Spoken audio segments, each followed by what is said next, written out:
जय श्री कृष्णा भक्तों। श्रावण में कामिका एकादशी का बहुत अधिक महत्व होता है। पौराणिक मान्यताओं के अनुसार इस दिन विधि विधान से भगवान विष्णु की पूरी श्रद्धा के साथ उपासना करने से पापों से मुक्ति मिल सकती है। इस साल सावन के महीने के कृष्ण पक्ष में पड़ने वाली एकादशी को कामिका एकादशी के नाम से जाना जाएगा। हिंदू धर्म में श्रावण एकादशी का बहुत अधिक महत्व होता है। कामिका एकादशी का पावन दिन भगवान विष्णु को समर्पित होता है। इस दिन विधि विधान से भगवान विष्णु की उपासना की जाती है। कामिका एकादशी का व्रत रखने और भगवान विष्णु की कृपा से व्यक्ति की सभी मनोकामनाएं पूरी हो सकती हैं। कामिका एकादशी का व्रत कैसे रखें?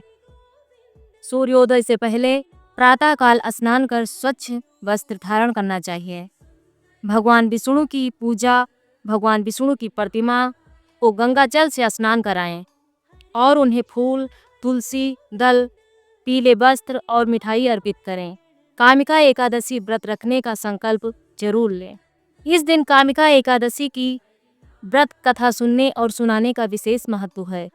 व्रती को कामिका एकादशी के दिन अन्न का सेवन नहीं करना चाहिए, केवल फलाहार करें या जल ग्रहण करें।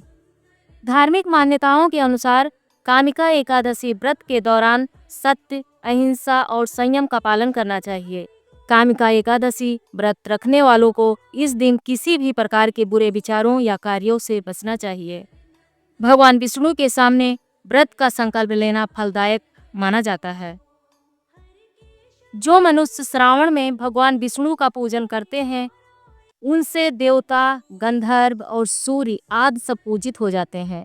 अतः पापों से डरने वाले मनुष्यों को विष्णु भगवान का पूजन अवश्य में करना चाहिए।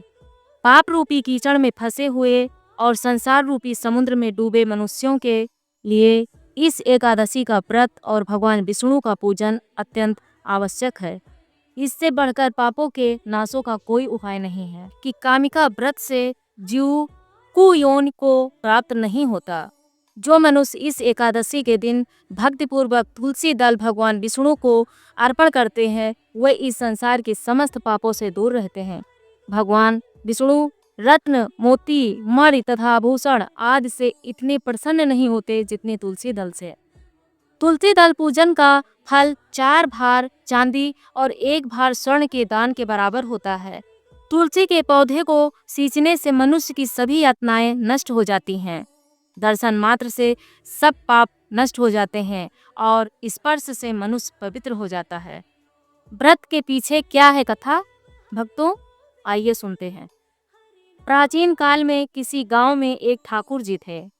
क्रोधी ठाकुर का एक ब्राह्मण से झगड़ा हो गया और क्रोध में आकर ठाकुर से ब्राह्मण का खून हो जाता है।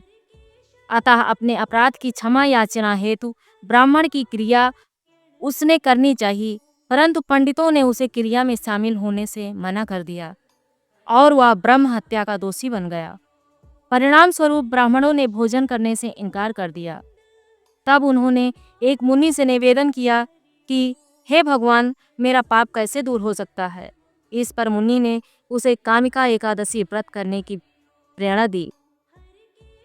ठाकुर ने वैसा ही किया जैसा मुनि ने उसे करने को कहा था।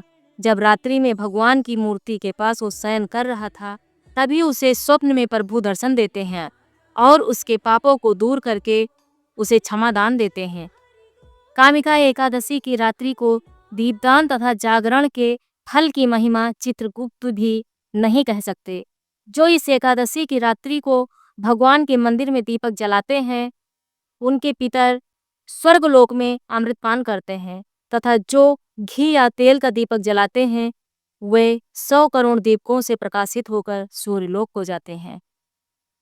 ब्रह्मा जी कहते हैं कि हे नारद, ब्रह्म हत्या तथा भ्रूण हत्या आदि पापों को नष्ट करने वाली इस कामिका एकादशी का व्रत मनुष्य को यत्न के साथ करना चाहिए। कामिका एकादशी के व्रत का महात्म्य श्रद्धा से सुनने और पढ़ने वाला मनुष्य सभी पापों से मुक्त होकर विष्णु लोक को जाता है। बोलो भगवान विष्णु की जय।